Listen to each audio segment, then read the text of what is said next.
Welcome back to Teach English Now. In our last video, we introduced you to Sherazadi, who was having trouble writing about her future husband. We also introduced you to her writing tutor, the genie, who helped her come up with some ideas to help her get started. In this video, we want to take a few minutes to explain some of the strategies the genie used to help Sherazadi begin writing.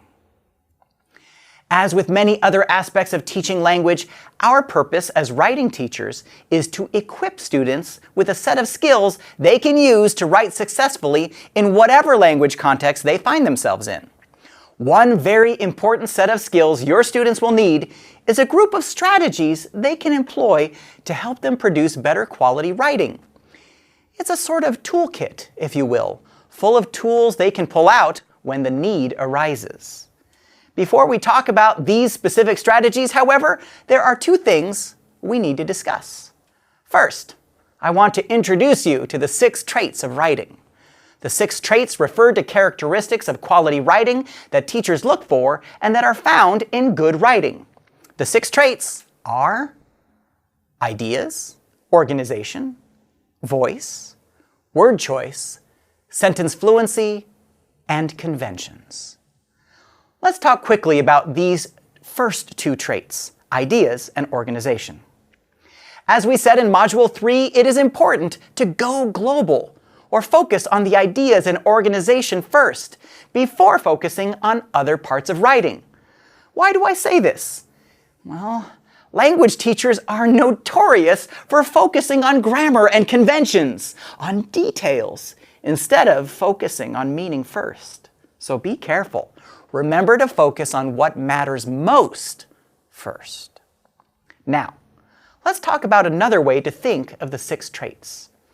If you remember, we also talked about breaking writing into pre-writing, writing, and post-writing steps. These 6 traits can be associated with each of the 3 parts of the writing process. In the pre-writing phase, a writer is focused on what ideas they will share, how those ideas will be organized, and the purpose and audience for their writing. In the writing phase, a writer has to focus on the ideas, organization, and voice, but also has to consider what vocabulary they want to use to best convey their message, and how their sentences fit together in the clearest way. In the post-writing phase is where the writer makes revisions. Here, the writer may add or change ideas, organization, and voice, as well as make changes in sentence fluency and word choice to make their message clearer and easier to understand. They will also focus on conventions, making sure they have used the correct punctuation, formatting, and spelling. As we talk about specific strategies, we may refer to these 6 traits again. Before I give you specific strategies, one more note. I want to remind you of the importance of modeling, guided practice, and independent practice with whatever strategy you employ. In other words, if you decide to use outlining as a strategy, for example, make sure you model outlining, provide guided practice, and then finally give them time to outline on their own. So, now let's talk about pre-writing strategies you can teach to your students. One of the hardest parts about writing is creating and coming up with ideas that will be the main content of their writing. Many students struggle with writing because they just can't come up with ideas about the topic they've been assigned to write about. And the truth is, students think that ideas should just spring out of their heads quickly and easily. But guess what? All of us need to have our minds opened, our pumps primed, so to speak, and our imagination and ideas unlocked.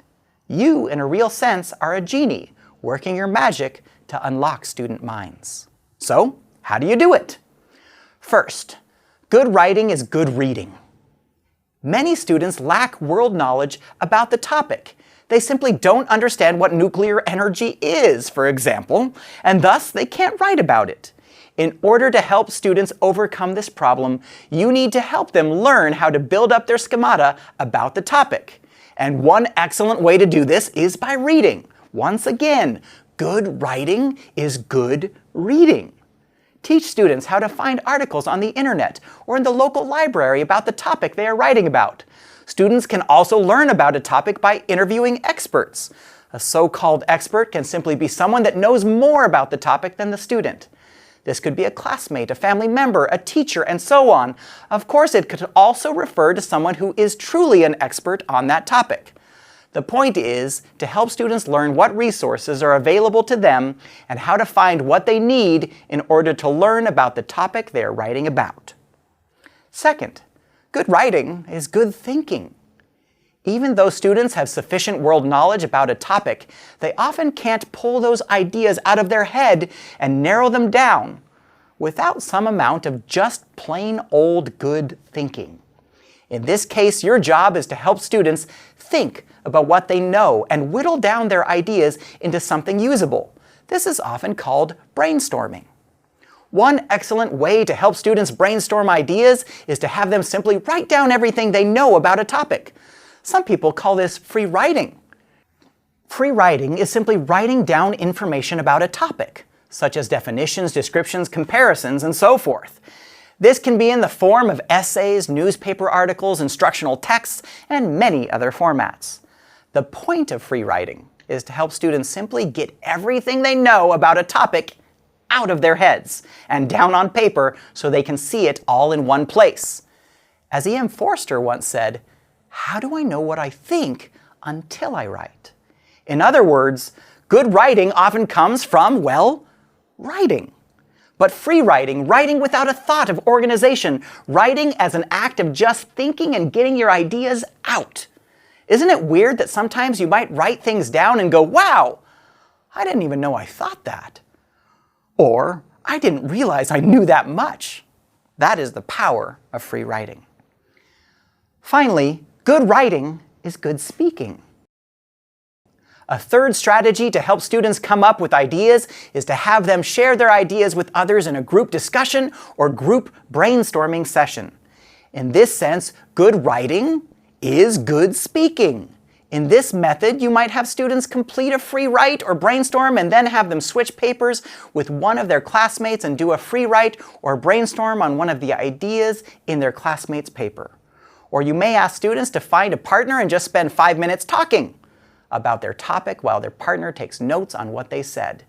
Then they switch.